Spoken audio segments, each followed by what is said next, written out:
Hi everyone, welcome to Iqra literature. तो आज हम लोग पढ़ने वाले हैं एक बहुत ही इंटरेस्टिंग पोएम द रिट्रीट। और इसके जो पोएट हैं वो हैं वॉगन। इनका फुल नेम है हेनरी वॉगन। फ्रेंड्स, सबसे पहले द रिट्रीट का मैं मीनिंग बता दूं। द रिट्रीट का मतलब होता है पीछे जाना। रिट्रीट का मतलब होता है पीछे जाना। तो पोएट क्या कर रहे हैं इसमें, सबसे पहले वो चाइल्डहुड को अपने याद करें, अर्ली डेज ऑफ चाइल्डहुड वो रिमेंबर करें। उसके बाद से बोला है कि वो दिन कितना अच्छा था और काश मैं उस दिन में फिर वापस चला जाता। तो उसी को इस पोएम में दिखाया गया कि वो कितना मिस कर रहे हैं उन दिन को। वो गोल्डन डेज थे और फिर वो किस तरह उस दिन में वापस जाना चाहते हैं। फ्रेंड्स, ये तो सबको पता है कि जो एक बार समय बीत जाता है वो वापस नहीं आता है। फिर भी इसमें वो कितना मिस कर रहे हैं उन दिनों को याद करें, इसमें दिखाया गया है। अगर पोएट के बारे में बात करें तो वो एक मेटाफिजिकल पोएट है। कौन? तो हेनरी वॉगन, आपको पता होगा उनका फुल नेम। वो एक मेटाफिजिकल और डिवोशनल पोएट थे। और वहीं इस पोएम को वो क्या कर रहे हैं, इस पोएम में चाइल्डहुड को ग्लोरीफाई ब्यूटीफाई कर रहे हैं, चाइल्डहुड को। और उसके बाद से उन दिनों को, चाइल्डहुड के दिनों को रिकॉल कर रहे हैं और उन दिनों में वापस जाना चाहते हैं। ठीक है, तो चलिए हम इस पोएम को स्टार्ट करते हैं। Happy those early days when I shined in my angel infancy before I understood this place appointed for my second race. Friends, happy those early days, इसका मतलब यहाँ पे ये डिनोट किया गया है चाइल्डहुड को। ठीक है, चाइल्डहुड, वो दिन कितना अच्छा था। When I shined in my angel infancy, जब मैं चमकता था एकदम एंजल इन्फेंसी। एंजल का मतलब होता है फ्रेंड्स फरिश्ता, और इन्फेंसी का मतलब होता है नवजात बच्चा जो एकदम अभी अभी जन्म लिया होता है, उसको बोला जाता है। तो वो दिन वो कितने अच्छे थे जब मैं एंजल इन्फेंसी में था। Before I understood this place appointed for my second race, और इससे पहले मैं ये समझ पाता कि वो दिन, ये जो पीरियड चल रहा है वो कितना अच्छा है।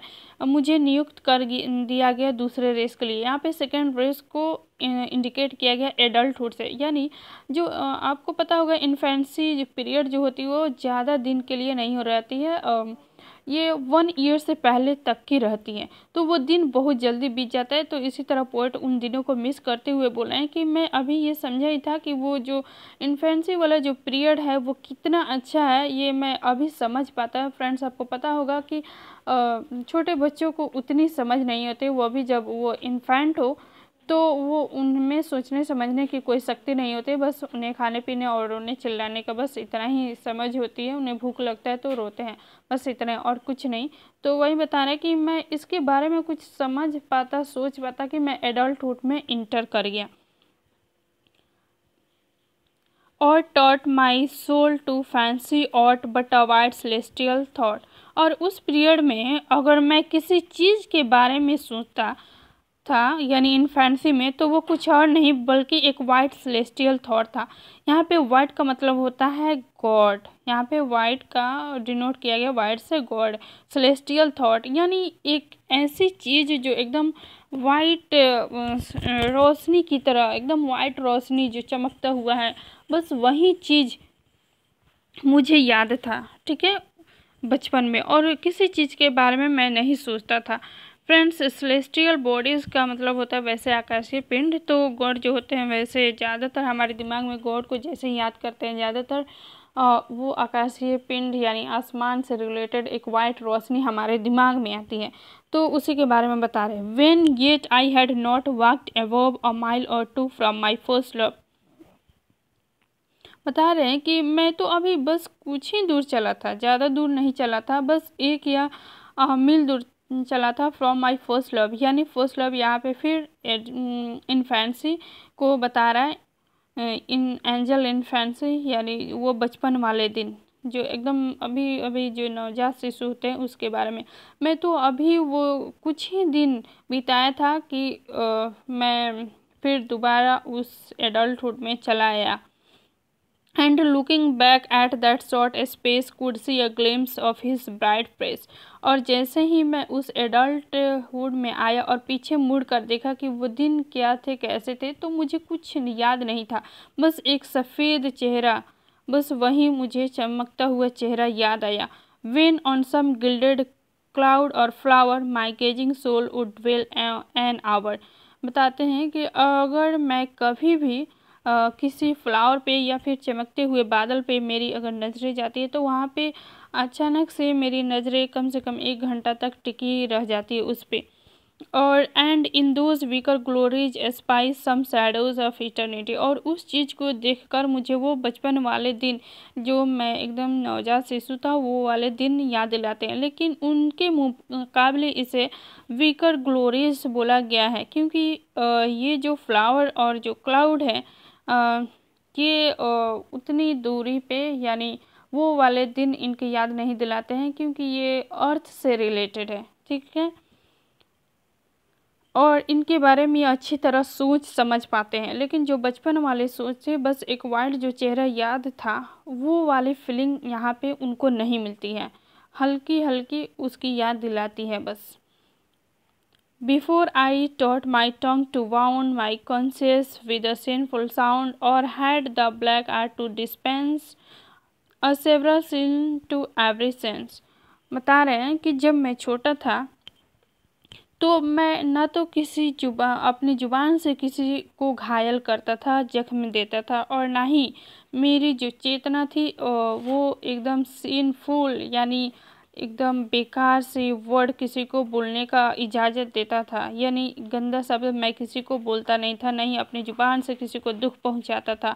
और had the black art to dispense का ब्लैक आर्ट यानी कीना कपट लोगों में फैलाना। डिस्पेंस का मतलब होता है बांटना। और नहीं मैं लोगों के बीच कीना कपट, ये धोखाधड़ी, ये सब लोगों के बीच फैलाता था। Several sin to every sense, और मैं पांचों सेंस, एवरी सेंस का मतलब पांचों सेंस से बिल्कुल एकदम बचा हुआ था, साफ सुथरा था। अब मेरे कोई भी सेंस जब मैं बचपन में था तो किसी को हर्ट नहीं करता था।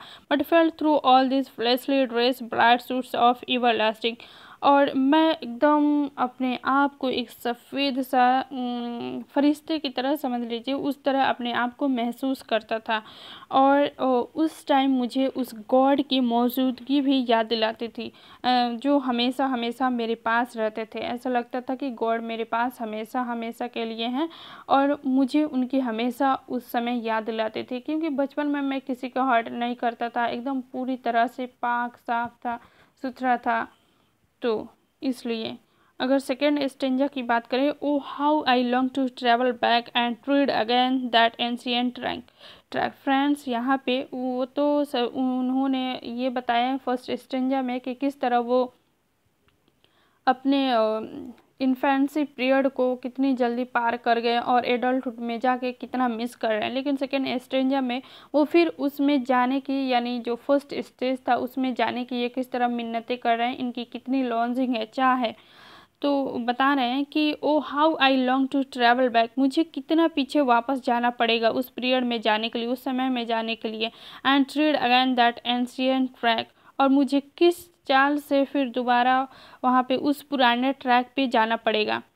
That I once more might reach that plain where first I left my glorious train. काश मैं वहाँ पे फिर दोबारा उसी रास्ते पे पहुंच पाता जहां मैंने पहली बार अपने उस ग्लोरियस ट्रेन को, यानी उस ग्लोरियस पीरियड को छोड़ के आया था। यानी ये इन्फेंसी वाले पीरियड की बात कर रहे हैं।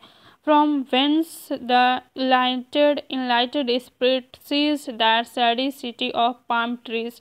और वहाँ पे जहाँ सिर्फ मुझे इनलाइटेंड स्पिरिट सीज, यहाँ पे फिर यानी एंजल गॉड के बारे में बात किया गया है कि बस मुझे वहीं उस पीरियड में मुझे बस वही चीज़ दिखती थी। ऐसा लगता था कि that shady city of palm trees. और यानी पाम ट्रीज, फ्रेंड्स आपको पता होगा पाम ट्रीज ताड़ के पेड़ को बोलते हैं। वो कितनी ऊंची होती है और उसकी जो छाया होती है तो उसके पत्तों से जो छाया होती है वो ज़मीन पे नहीं पड़ती, एकदम पूरा साफ साफ उस पर रोशनी पड़ता रहता है। तो वो बता रहे हैं कि वो दिन, यानी वो तो साया रहता है लेकिन एकदम बहुत कम, यानी पूरा सफ़ेद ही सफ़ेद। तो उन दिनों को ये मिस कर रहे हैं, बोल रहे हैं कि वहाँ पे वो इन्फेंसी वाले जो पीरियड है वहाँ पे रहने पे मुझे एकदम सफ़ेद ही सफ़ेद, यानी पूरी तरह पवित्र और बस गॉड की याद दिलाती है। But my soul with too much stay is drunk and staggers in the way. बोल रहे हैं कि अब मेरा दिल ऐसा बोल रहा है कि मैं यहाँ बहुत ज़्यादा तक रह लिया और मुझे ऐसा लग रहा है कि मैं कुछ ज़्यादा ही पी लिया हूँ और मैं इस रास्ते पे बस लड़खड़ाते हुए चल रहा हूँ। यानी इनका दिल नहीं लग रहा है एडल्टहुड में। Some men of forward motion love but I by backward steps would move. बोल रहे हैं कि कुछ लोग जो हैं अपने ज़िंदगी में डेवलप करना चाहते हैं, उनका कुछ गोल है, उसे पाना चाहते हैं, सक्सेस होना चाहते हैं, लेकिन जो मैं हूँ वो पीछे जाना चाहता हूँ। मैं पीछे जाना पसंद करूँगा उस पीरियड में। And when this dust falls to the urn in that state I can return. और यहाँ पे उसका ये मेथड भी बता रहे हैं कि वो किस तरह रियली में उस इन्फेंसी वाले पीरियड है उसमें पहुँच जाएंगे। फ्रेंड्स, यहाँ पे जो अर्न वर्ड है इसका मतलब होता है जिस अस्थि कलश, यानी मरने के बाद जो राख होती है उस जो कलश में रखा जाता है उस कलश का बात किया गया कि जैसे ही मैं मरूंगा और उस अन्न में मेरी जो राख जाएगी, मरने के बाद जो राख जाएगी रखाएगी, तब मैं फिर से मैं उसी दोबारा उस स्टेट में लौट पाऊंगा, यानी एकदम छोटा दोबारा जन्म लूँगा उस पीरियड में। तो ये रहा हमारी आज की स्टोरी इस पोएम के बारे में। That's all for today. Thank you.